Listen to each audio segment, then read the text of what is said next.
नमस्कार दोस्तों। तो चलिए आज हम अपनी क्लास में भारतीय संविधान में ए टू जेड महत्वपूर्ण अनुच्छेद को देखते हैं। यानी कि हम पहले सभी अनुच्छेदों को जानेंगे जो भी इम्पोर्टेंट है हमारे लिए और फिर लास्ट में क्लास के अंत में हम उनका रिवीजन करेंगे और उन्हें लास्ट में एक नज़र में याद करने की कोशिश करेंगे। और ये क्लास सभी ऑल कॉम्पिटिटिव एग्जामों के लिए बहुत ज़्यादा इम्पोर्टेंट है। आपको क्लास लेने के बाद पता चल जाएगा या आपने पहली क्लास ले रखी होगी तो उसके आधार पर आप देख ही सकते हैं। तो पहले हम इसमें सारे अनुच्छेदों के बारे में जानेंगे और फिर उसके बाद उसे हम रिवीजन भी करेंगे। तो दोस्तों अगर आप इस चैनल पर नए हैं तो प्लीज़ चैनल को ज़रूर सब्सक्राइब करें एंड बेल आइकन को प्रेस करें, जिससे मैं कोई भी क्लास नेक्स्ट टॉपिक पर लेता हूँ तो उसका नोटिफिकेशन आप तक चला जाएगा। और आप किसी भी अन्य टॉपिक पर अगर क्लास चाहते हैं तो वो भी आप कमेंट बॉक्स में बता सकते हैं, जिस उस टॉपिक को मैं नेक्स्ट क्लास में कवर करने की कोशिश करूँगा। और अपने दोस्तों के साथ ज़्यादा से ज़्यादा शेयर करें एंड चैनल को ज़रूर सब्सक्राइब करें। और ये क्लास आपके लिए बहुत ज़्यादा इम्पोर्टेंट है, आप क्लास लेने के बाद देख ही सकते हैं। तो चलिए हम इसको पहले समझते हैं सभी अनुच्छेदों को, फिर उसके बाद उसका रिवीजन करते हैं। कुछ अनुच्छेद ऐसे हैं जिन्हों को ट्रिक से याद किया जाएगा या कुछ अनुच्छेद ऐसे हैं जिन्हें केवल मेथड से याद किया जाएगा। तो हम दोनों तरीकों का इस्तेमाल करेंगे। तो चलिए अब हम अपनी क्लास शुरू करते हैं। तो चलिए दोस्तों अब हम अपनी क्लास शुरू करते हैं और इसमें हम समझते हैं। और ये क्लास सभी ऑल कॉम्पिटिटिव एग्जाम के लिए बहुत ज़्यादा इंपॉर्टेंट है। इससे पहले आपने कई क्लासें ली होंगी पॉलिटी पर या अन्य सब्जेक्ट पर, इसी चैनल पर अवेलेबल है और उनका मैं लिंक जो है ना इसी वीडियो के डिस्क्रिप्शन में अवेलेबल करा दूंगा। तो चलिए पहले हम इन सब आर्टिकल को समझते हैं और उसके बाद हम इसे याद करेंगे, रिवीजन के माध्यम से देखेंगे। और जिनकी ट्रिक हो सकेगी उन्हें ट्रिक्स के माध्यम से याद करेंगे, या जिनको याद ही करना पड़ेगा उन्हें याद ही किया जाएगा। तो चलिए हम पहले देखते हैं अनुच्छेद 1 के विषय में, जो संघ का नाम और राज्य क्षेत्र की बात करता है। यानी कि अनुच्छेद 1 जो है वो अनुच्छेद 1 संघ का नाम और राज्य क्षेत्र की बात करता है। अनुच्छेद 2 जो है नए राज्यों का प्रवेश या स्थापना की बात करता है। हम इसमें बहुत अच्छे से माध्यम से समझेंगे, याद करने का तरीका देखेंगे। तो अब आप ये मत कहने लगना कि 3 के बाद 5 कैसे आया डायरेक्ट, या 5 के बाद 10 कैसे आया। तो उसका तात्पर्य ये है कि ये जो इम्पोर्टेंट आर्टिकल है वो इस क्लास में लाने की कोशिश की गई है।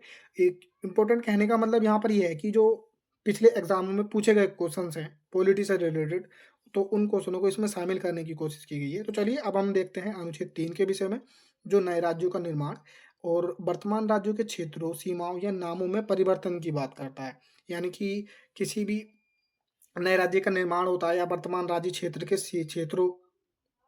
क्षेत्रों, सीमाओं या नामों में परिवर्तन होता है, वो अनुच्छेद 3 के तहत होता है। तो अब हम बात करते हैं अनुच्छेद 5 के विषय में। जो भाग 1 था वो अनुच्छेद 1 से 4 के मध्य आता है। यानी भाग जो है 1 जो है उसमें अनुच्छेद 1 से 4 तक आते हैं। भाग 2 नागरिकता, जो अनुच्छेद 5 से 11 के बीच आते हैं। तो हम भाग 2 के विषय में देखते हैं, जो नागरिकता से संबंधित है। अनुच्छेद 5 जो है संविधान के प्रारंभ पर नागरिकता की बात करता है। अब हम नेक्स्ट देखते हैं अनुच्छेद 10 जो है नागरिकता के अधिकारों का बना रहने की बात करता है। लास्ट में हम क्लास के इसे याद करने का तरीका देखेंगे, तो आप प्लीज़ लास्ट तक जरूर बने रहें। और क्लास के लास्ट में ही हम इसका रिवीजन भी करेंगे वन शॉट में, मतलब एक नज़र में देखेंगे सारे आर्टिकल को जितने भी इंपॉर्टेंट है। अब हम देखते हैं आर्टिकल 11 यानी अनुच्छेद 11 में संसद द्वारा नागरिकता के अधिकार का विधि द्वारा विनियमन किया जाना, यानी संसद के द्वारा जो है नागरिकता के अधिकार का विधि द्वारा विनियमन किया जाना जो है वो अनुच्छेद 11 के तहत आता है। अब हम नेक्स्ट देखते हैं अनुच्छेद 12 के विषय में, जो भाग 3 के अंतर्गत आता है। तो अनुच्छेद 12 जो है ना वो राज्य की परिभाषा की बात करता है। आई होप जानते होंगे आप, यहाँ पर राज्य की बात जो है देश के सेंस में की गई है। तो यहाँ पर इस अनुच्छेद 12 की डेफिनेशन को समझना आपके लिए बहुत ज़्यादा इंपॉर्टेंट है। यहाँ पर राज्य की परिभाषा से तात्पर्य है संसद एवं संघ सरकार। अब ध्यान से सुने, राज्य विधानमंडल एवं राज्य सरकार। और थर्ड आता है स्थानीय प्राधिकार। आई होप अब इसके विषय में जानते होंगे, नहीं तो मैं बता देता हूँ कि स्थानीय प्राधिकारी जो होते हैं वो पंचायत, नगर पालिका, जिला या बोर्ड के जो अंतर्गत आते हैं वो सब स्थानीय प्राधिकारी होते हैं। और अब आता है फोर्थ नंबर पर अन्य प्राधिकारी। अन्य प्राधिकारी जो होते हैं जो भी संवैधानिक पद पर बैठे हैं या जो सरकारी वेतन लेते हैं, वे सब अन्य प्राधिकारी के अंतर्गत आते हैं।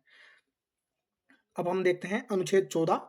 अनुच्छेद 14 से मतलब है विधि के समक्ष क्षमता या विधियों का समान संरक्षण की बात करता है। यानी अनुच्छेद 14 जो है वो विधि का समक्ष क्षमता और विधियों का समान संरक्षण की बात करता है। अब हम देखते हैं अनुच्छेद 15। अनुच्छेद 15 जो है कहता है धर्म, जाति, लिंग या जन्म स्थान और मूल वंश इनके आधार पर राज्य भेदभाव नहीं किया। राज्य का यहाँ पर फिर से बता रहा हूँ, राज्य का मतलब देश से है यहाँ पर, राज्य का मतलब देश से है। जैसे कि धर्म, कोई भी राज्य किसी भी व्यक्ति के साथ धर्म के आधार पर, जाति के आधार पर, लिंग या जन्म स्थान या मूल वंश के आधार पर भेदभाव नहीं कर सकता। अब अनुच्छेद 14 जो है, अब हम इसे धीरे-धीरे याद करने की परिभाषा देखते जाएँगे। 17 जो है बहुत ज़्यादा इम्पोर्टेंट है, अस्पृश्यता के अंत की बात करता है। आई होप इसके विषय में तो आप जनरली जानते होंगे, क्योंकि बहुत ज़्यादा आर्टिकल, कुछ आर्टिकल ऐसे हैं जो बहुत ज़्यादा पॉपुलर है और हमें जनरली याद ही रहते हैं, क्योंकि बहुत ज़्यादा पेपर में पूछे गए होते हैं ये। अनुच्छेद 18 जो है उपाधियों के अंत की बात करता है। तो अनेक आर्टिकल ऐसे हैं जो जिनके कई पार्ट्स में डिवाइड है। जैसे कि अनुच्छेद 18 की बात करें यहाँ पर, तो अनुच्छेद 18 4 पार्टों में डिवाइड है। जैसे कि अनुच्छेद 1 18 का 1 जो कहता है वो 18 का 1 यानी 18 ए कहता है राज्य उपाधि नहीं देगा। यहाँ पर उपाधियों के अंश से भी हम पहले समझेंगे, पहले हम इसके बारे में देखते हैं। 18 एक जो है वो राज्य उपाधियां नहीं देगा की बात करता है। अनुच्छेद 18(2) यानी 18(b) भी कह सकते हैं आप इसे, तो विदेशी राज्य भारतीय नागरिकों को उपाधि नहीं देगा। और अनुच्छेद 18 तीसरा कहता है कि राष्ट्रपति की अनुमति के बिना उपाधि नहीं देगा कोई भी।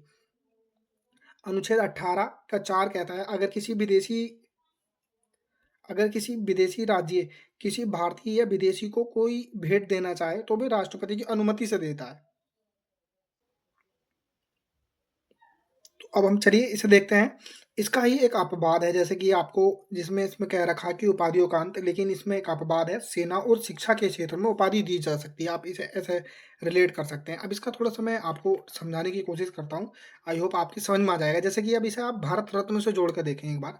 भारत रत्न के बारे में आप जानते होंगे कि 1954 से प्रारंभ हुआ था भारत रत्न देना, लेकिन 1977 में पीएम मोरारजी देसाई की सरकार पीएम मोरारजी देसाई जी की सरकार में इसे बंद कर दिया था किसी कारणवश, लेकिन 1980 से फिर इसे प्रारंभ कर दिया गया। तो आप ऐसा समझ सकते हैं कि जो भारत रत्न है, भारत रत्न प्राप्त व्यक्ति यानी कि किसी व्यक्ति ने भारत रत्न प्राप्त कर रखा है, तो वह व्यक्ति अपने नाम के पीछे या नाम के लास्ट में अपना भारत रत्न शब्द का प्रयोग नहीं कर सकता। तो यहाँ पर उपाधियों का अंश से बस यही तात्पर्य है कि कोई भी व्यक्ति उपाधि दे नहीं सकता, ना ही ले सकता, बिना राष्ट्रपति की मंजूरी के। ठीक है, अब बात करते हैं अनुच्छेद 19 के विषय में, जो स्वतंत्रता की बात करता है। स्वतंत्रता, देखो ये जितने भी टॉपिक हैं बहुत ज़्यादा इंपॉर्टेंट है। मैं वन बाय वन सारे टॉपिक पर डिटेल में क्लास लूँगा। आप इस चैनल को ज़रूर सब्सक्राइब करें। तो अभी हम केवल आर्टिकलों को समझेंगे और जो बहुत ज़्यादा इंपॉर्टेंट है हमारे लिए, हम केवल उन्हें समझेंगे, क्योंकि एक रिवीजन की क्लास है ये। क्योंकि आप जान सकते हैं, क्योंकि बहुत सारे पेपर जो हैं नज़दीकी हैं, तो इसमें हम केवल जो इम्पोर्टेंट फैक्ट हैं उनके बारे में जानेंगे। लेकिन हम जब इन पर स्पेशल रूप से टॉपिक पर क्लास लेंगे तो उसमें हम इसे डिटेल में समझेंगे। तो अनुच्छेद 19 की बात करें तो ये स्वतंत्रता की बात करता है। इसमें जो मोटा-मोटा फैक्ट है हम उसके बारे में जानें, तो मूल संविधान में 7 प्रकार की बात की जाती थी यहाँ पर स्वतंत्रता की, लेकिन वर्तमान में 6 है। यानी कि 7वीं जो थी वो संपत्ति का अधिकार की बात थी, जो अब हटा दिया गया है। इसके विषय में आप जानते होंगे, तो हम इसके विषय में बाद में ही बात करेंगे, क्योंकि वो बहुत लंबा वीडियो हो जाएगा। इसी वजह से हम केवल जो इम्पोर्टेंट फैक्ट हैं हम पहले के उन्हीं को समझते हैं। अनुच्छेद 20 की बात करें तो अपराधों के संबंध में संरक्षण की स्वतंत्रता की बात करता है। अनुच्छेद 20 जो है अपराध के संबंध में संरक्षण की बात करता है। अब हम नेक्स्ट देखते हैं। अनुच्छेद 21 जो है वो प्राण और दैहिक स्वतंत्रता का संरक्षण की बात करता है।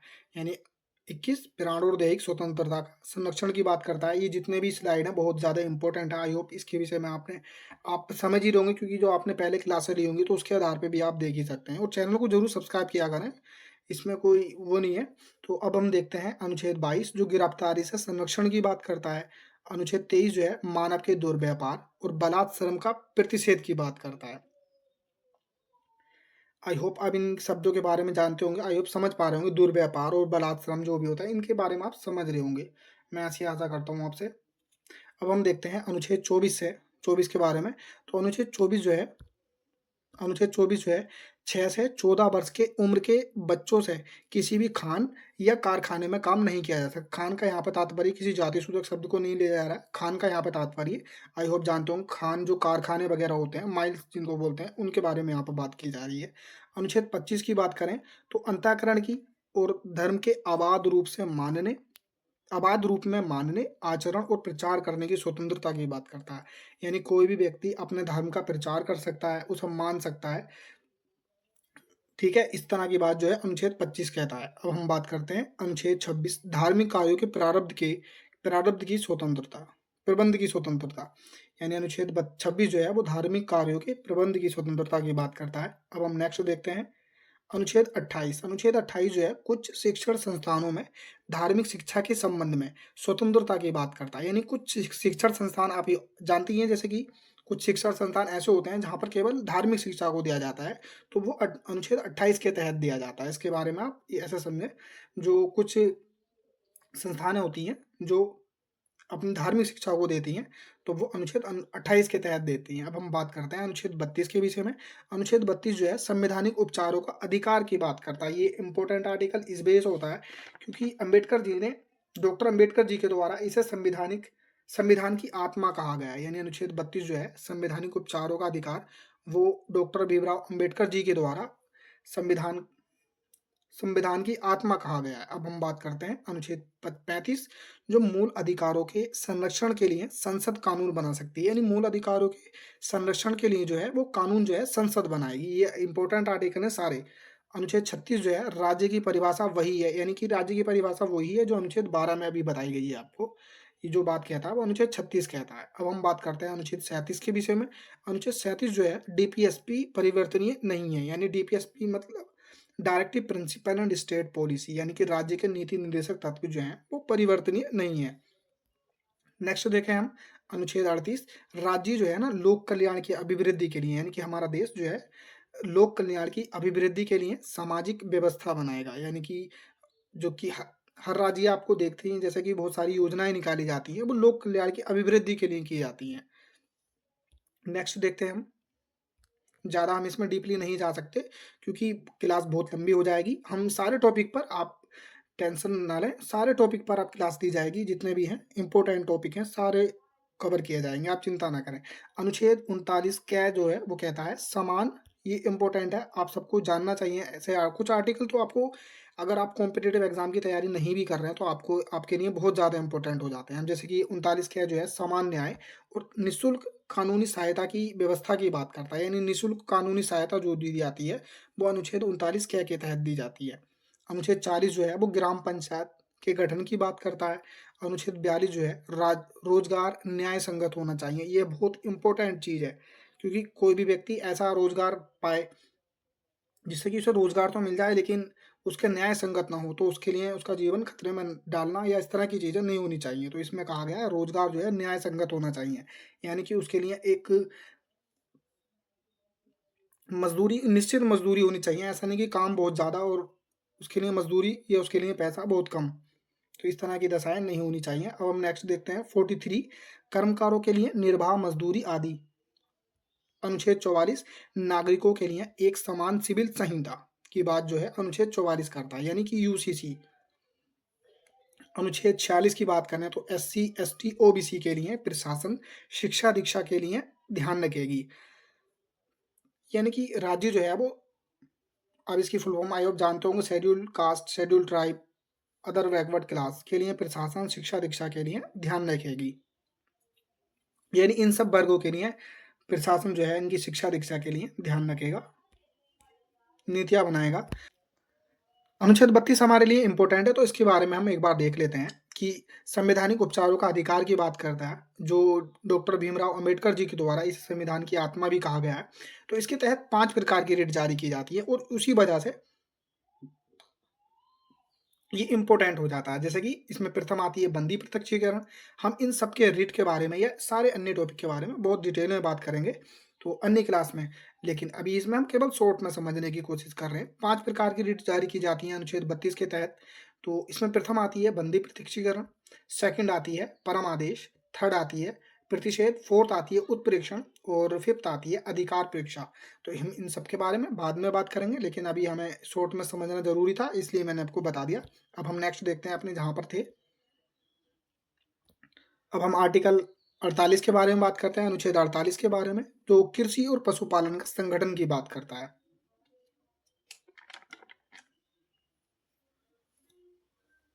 अनुच्छेद 48 जो है कृषि और पशुपालन संगठन की बात करता है। नेक्स्ट देखते हैं हम अनुच्छेद 48 क्या है, पर्यावरण का संरक्षण करें, ये सब बात जो है अनुच्छेद 48 कहता है। और पर्यावरण का संरक्षण हमारे सबके लिए भी बहुत ज़्यादा इंपॉर्टेंट है, हमारे जीवन के लिए भी बहुत ज़्यादा इंपॉर्टेंट है। तो ये सब हमको हमको भी, क्योंकि ऐसा नहीं है कि सरकार ही सारे चीज़ों पर ध्यान देगी, हमें भी अपना ध्यान देना चाहिए।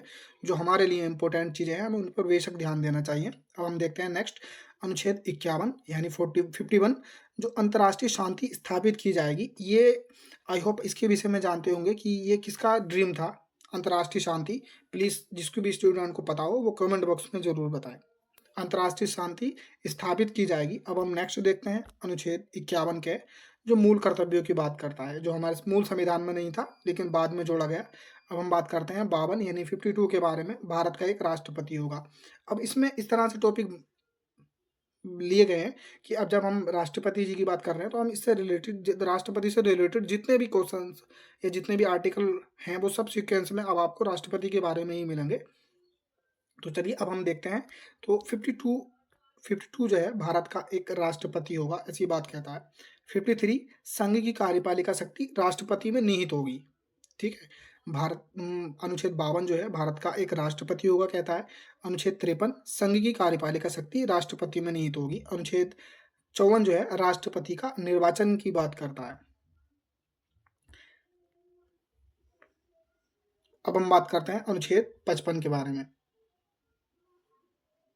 अनुच्छेद 55 जो है निर्वाचन, अनुपातिक प्रतिनिधित्व तथा एकल संक्रमणीय व गुप्त मतदान द्वारा अप्रत्यक्ष रूप से किया जाएगा। यानी कि ये आपके लिए ऐसा इंपॉर्टेंट है क्योंकि बहुत लंबी लाइन हो गई। आई होप इसके बारे में आप समझ गए होंगे। जैसे द्वारा होगा तथा एकल संक्रमणीय व गुप्त मतदान होगा और अप्रत्यक्ष रूप से किया जाएगा। अनुच्छेद 56 जो है ना वो कार्यकाल की बात करता है, राष्ट्रपति जी के कार्यकाल की बात करता है। अनुच्छेद 57 सारे इंपॉर्टेंट आर्टिकल हैं आपके लिए, बहुत ज़्यादा आप इग्नोर नहीं कर सकते इसे। पुनर्निर्वाचन की व्यवस्था की बात करता है। अनुच्छेद 58 जो है योग्यताओं की बात करता है राष्ट्रपति के लिए।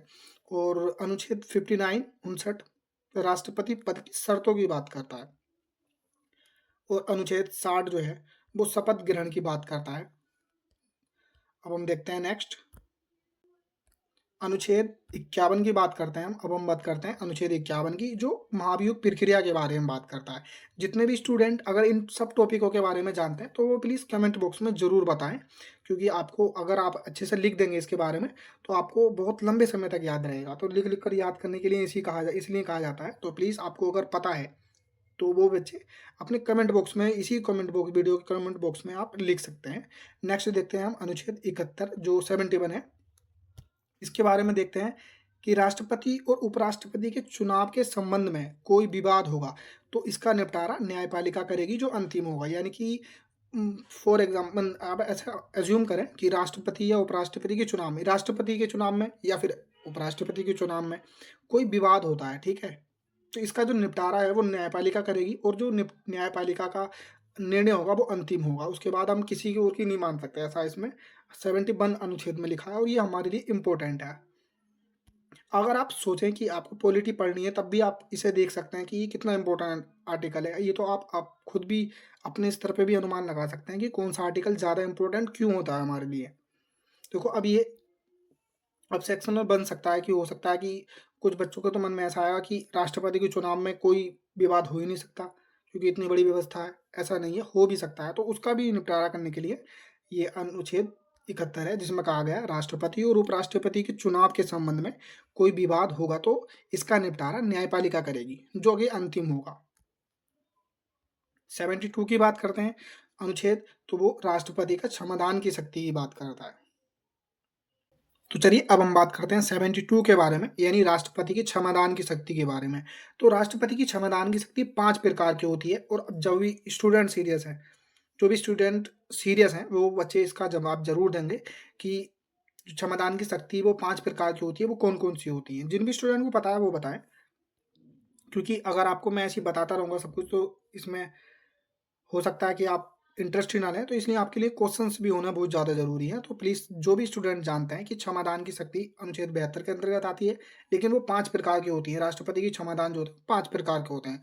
कौन कौन से होते हैं वो आप कमेंट बॉक्स में ज़रूर बताएं। अब हम बात करते हैं 74, यानी कि राष्ट्रपति मंत्रिपरिषद की सलाह के अनुसार काम करेगा। ठीक है?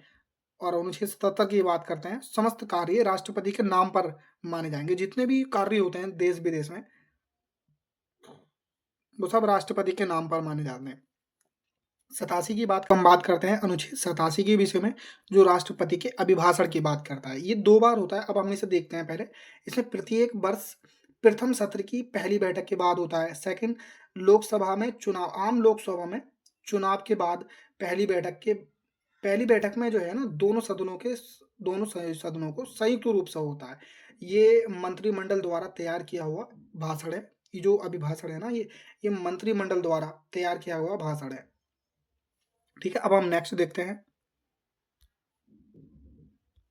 अनुच्छेद 108 संयुक्त अधिवेशन की बात करता है। अनुच्छेद 108 जो है संयुक्त अधिवेशन की बात करता है। अब हम बात करते हैं अनुच्छेद 111। अनुच्छेद 111 जो है राष्ट्रपति की वीटो पावर या विधेयकों पर राष्ट्रपति की अनुमति की बात करता है। ये जो वीटो पावर है ना, वो राष्ट्रपति की 3 है। अब आप रिट से मत जोड़ लेना, क्योंकि रिट 5 प्रकार की होती है, वीटो पावर जो होती है वो 3 प्रकार की होती हैं। अब फिर से क्वेश्चन ये है कि जो भी सीरियस स्टूडेंट है केवल उन्हीं के लिए है, फालतू के कमेंट आप ना करें किसी भी प्रकार का। ये उन्हीं स्टूडेंट के लिए, जिसे भी क्लास सही लगे वो आप जवाब दे सकते हैं। तो राष्ट्रपति की वीटो पावर 3 प्रकार की होती है, वो कौन-कौन सी होती हैं प्लीज़ कमेंट बॉक्स में बता सकते हैं। ठीक है, अब हम देखते हैं नेक्स्ट जो आर्टिकल है 123 यानी कि 123 राष्ट्रपति अध्यादेश जारी करने की शक्ति जो है, राष्ट्रपति की अध्यादेश जारी करने की शक्ति जो अनुच्छेद 123 के अंतर्गत आती है। नेक्स्ट बात करते हैं अनुच्छेद 143 यानी राष्ट्रपति न्यायालय से सलाह मान सकता है लेकिन बाध्य नहीं है। यानी कि राष्ट्रपति जो है ना, वो न्यायालय से अपनी सलाह ले सकता है, लेकिन उस सलाह को मानने के लिए राष्ट्रपति जी बाध्य नहीं होता है। ठीक है, कोई सा भी। ठीक है, अनुच्छेद 143 में कहा है राष्ट्रपति न्यायालय से सलाह मान सकता है लेकिन बाध्य नहीं है। यानी कि फॉर एग्जाम्पल किसी भी राष्ट्रपति ने न्यायालय से सलाह ली और उस सलाह को ऐसा नहीं है कि राष्ट्रपति माने ही, अगर उन्हें लगता है तर्क अपने आधार पर तो उसे माने, नहीं तो नहीं भी मान सकते हैं। अनुच्छेद 352 जो है राष्ट्रीय आपात की बात करता है। अनुच्छेद 360 वित्तीय आपात की बात करता है। और हम बात करते हैं अनुच्छेद 356 जो है राष्ट्रपति शासन की बात करता है। अब हम नेक्स्ट देखते हैं अनुच्छेद 355 जो है वो राज्य की सुरक्षा खतरे में हो तो केंद्र का उत्तरदायित्व है कि भी सुरक्षा दे। यानी कि कोई भी राज्य भारत के अंतर्गत अगर खतरे में है उसकी सुरक्षा, तो केंद्र का दायित्व है कि वो उसकी सुरक्षा दे। अब आप इसमें बहुत सारे उदाहरण देखे ही होंगे देश में इसके। अब हम बात करते हैं 359 की, यानी अनुच्छेद 20 और 21 को छोड़कर सभी मूल अधिकारों को निलंबन राष्ट्रपति द्वारा। यानी जब अनुच्छेद 369 में कहा गया है कि अनुच्छेद 20 और 21 को छोड़कर सभी मूल अधिकारों को निलंबन राष्ट्रपति द्वारा किया जाता है। अनुच्छेद 361। चलिए दोस्तों, अब हम बात करते हैं 361 की। उसमें कहा गया है कि राष्ट्रपति व राज्यपाल के लिए विशेष अधिकार।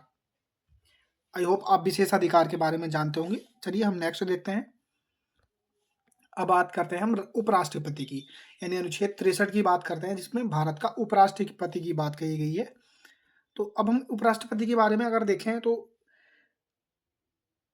अगर इसकी योग्यता देखें तो राज्यसभा के सदस्य बनने की योग्यता रखता हो। ठीक है, कार्यकाल की बात करें तो 5 वर्ष का होता है। और हम अब बात करते हैं अनुच्छेद 63 की।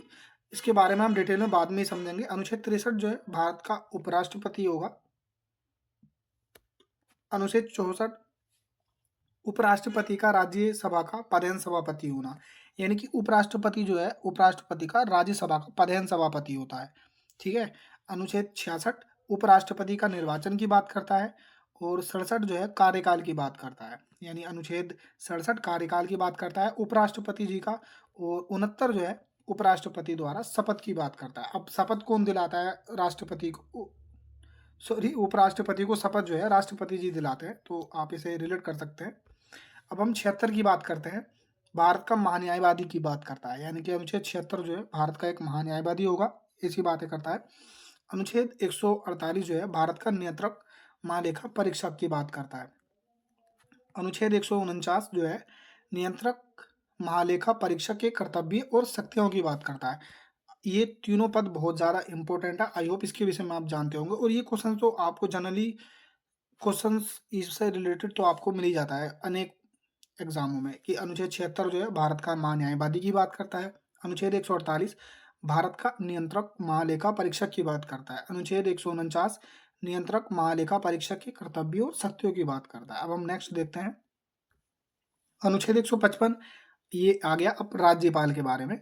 तो अनुच्छेद 155 राज्यपाल की नियुक्ति के बारे में बात करता है। अनुच्छेद 156 राज्यपाल के कार्यकाल के बारे में बात करता है। अनुच्छेद 161 राज्यपाल की क्षमादान की शक्ति के बारे में बात करता है। अब आप इसके विषय में बता सकते हैं कि क्षमादान कितने प्रकार के होते हैं राज्यपाल के, तो आप कमेंट बॉक्स में जरूर बताएं। अनुच्छेद 200 के बारे में बात करते हैं।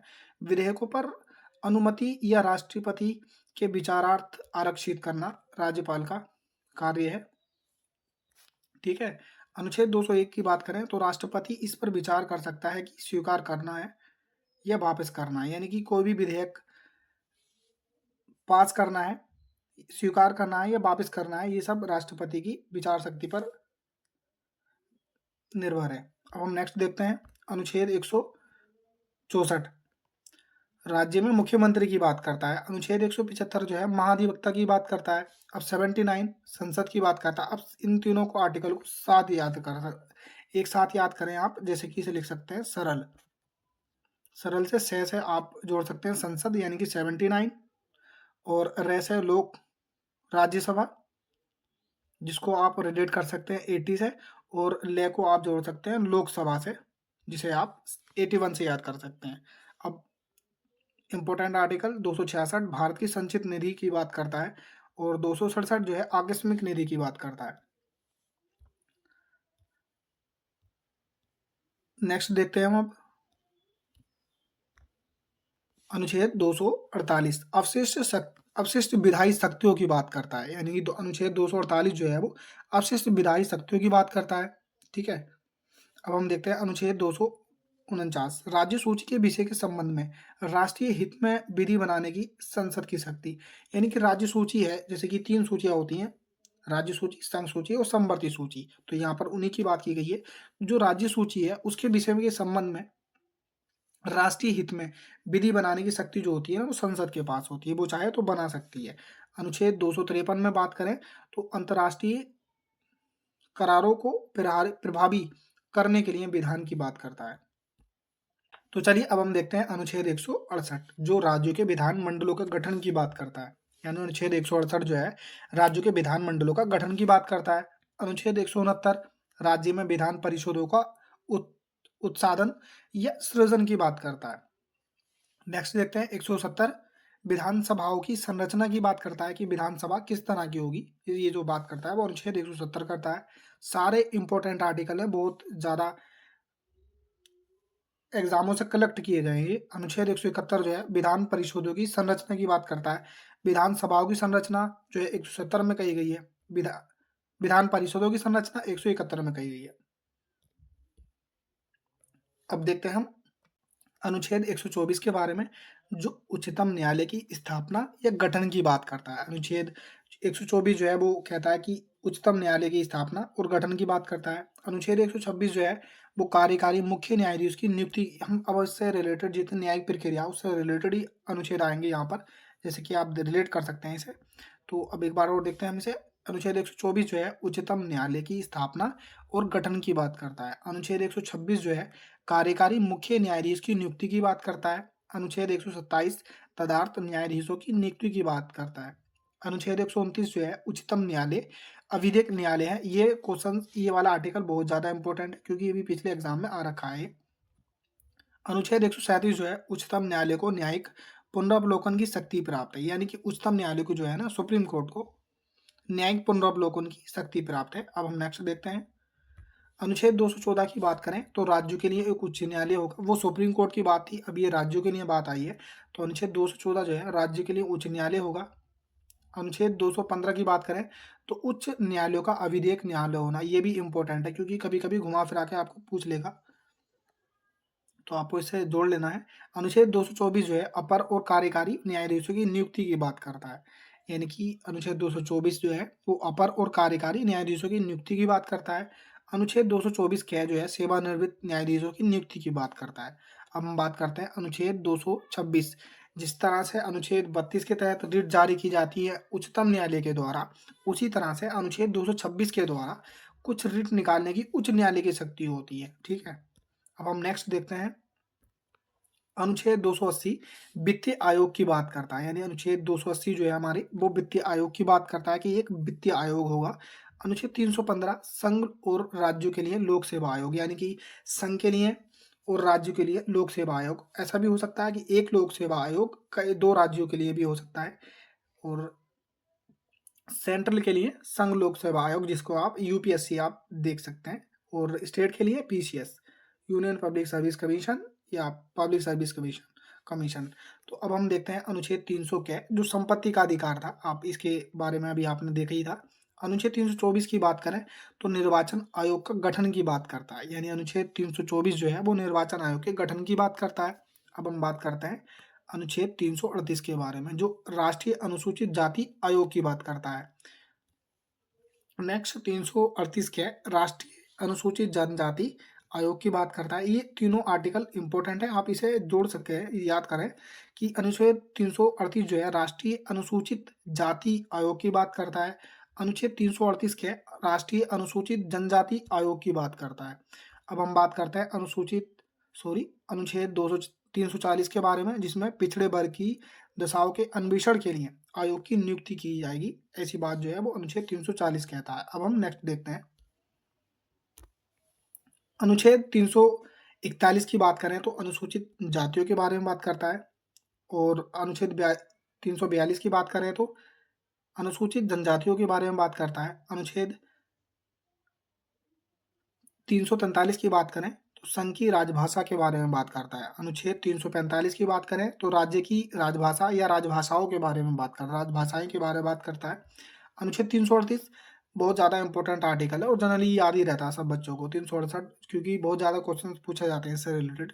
संविधान का संशोधन करने की शक्ति जो है, संविधान का संशोधन करने की संसद की शक्ति और उसके लिए प्रक्रिया जो है वो अनुच्छेद 368 में कहा गया। अब हम नेक्स्ट देखते हैं, अनुच्छेद 393, ये संक्षिप्त नाम, इस संविधान का संक्षिप्त नाम भारत का संविधान है, इस बारे में बात करता है। तो ये क्लास आपको बहुत इंपॉर्टेंट है।